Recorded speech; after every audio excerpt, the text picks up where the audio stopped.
welcome back to my channel. If you're new, my name is Monica and I am the CEO and founder of Monica Freeman Studios. We are a luxury brand and creative agency. We shoot a ton of brand photography, both for clients that are product-based as well as service-based and personal brands. So today I want to share all of my tips to help you shoot the best brand photography that matches your overall brand aesthetic that's perfect for both your website and your social media channels. Let's just deep dive into all the tips that I recommend. Tip number one is creative direction. Now, your creative direction is going to be the most crucial part of your overall brand photography. And that is because this is sending your audience a message. It's helping them feel a certain way, but it's also the thing that they're going to resonate with your brand. It's part of your brand identity under your visuals.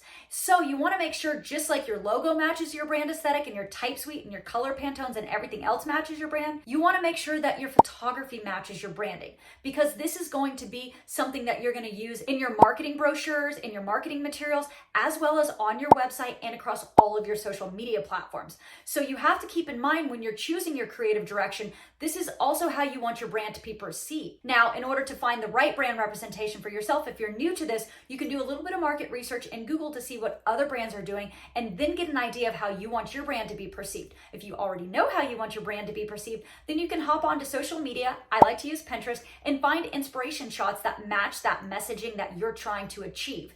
Now, I like to find something that has a location that is similar to the location I want to shoot in, as well as the overall aesthetic, a look and feel, the type of personality, the mood I get, the color Pantones, everything and anything that's going to help inspire me the day of the shoot. I also like to go a step further and take screenshots on those social media platforms that I save into a folder on my desktop so I can reference those when I create my mood board.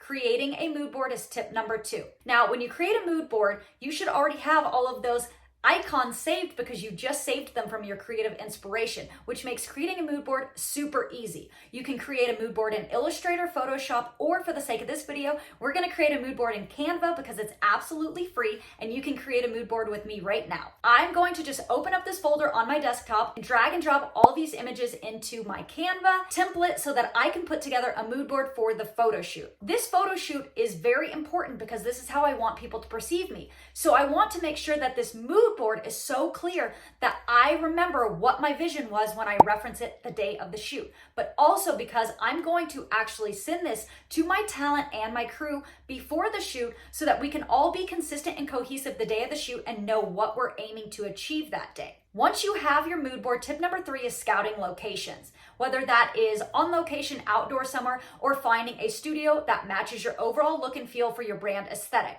I like to book through FD Studio or Peerspace. They have tons of options, but the best part about booking through a studio is most of the time they offer a lot of things that you don't want to have to tote around, like lighting. They have all kinds of equipment. They've got tripods. They've got anything and everything you need so that you can come prepared for your photo shoot and be ready to start going.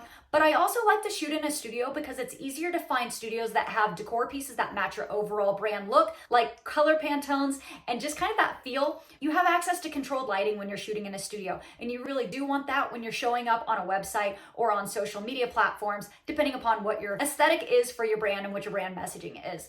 Once you have a studio, then you want to go ahead and cast your talent. You might be your own talent, you might be hiring talent. Take into consideration when you're booking your talent, whoever that is, that you want to make sure you book people that actually give off the look and feel and aesthetic of what you're trying to achieve. Whatever your overall marketing goals are, you want to make sure that person is the right fit for your marketing goals and your overall brand aesthetic. And once you have your talent, then you want to go ahead and put together a call sheet so that you can send out your overall shot list, all of the information, all the cast and crew's contacts, the hospitals and everything else in between for the photo shoot so everybody knows what they're aiming to achieve. And after you have that, you want to go ahead and book crew.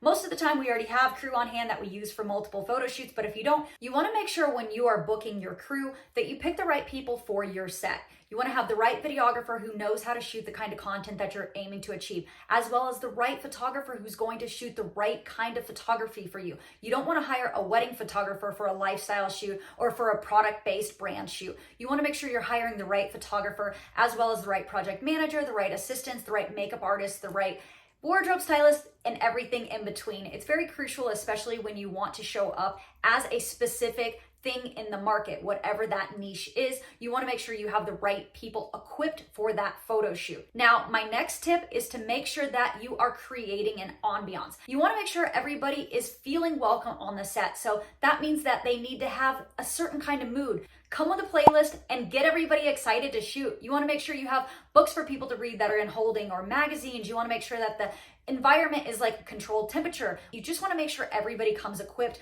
And that might just be telling your cast and crew that it's going to be cold in the studio and to bring extra layers, or whatever that looks like. You just want to make sure that everybody has everything they need so that everybody's happy and content and does the best job possible. And with that, I want to just plug into this. This should be a separate tip, but part of setting an ambience is also being able to provide food. You want to make sure people have water and food and stay in the mood, and make sure everybody is well taken care of throughout the entire photo shoot.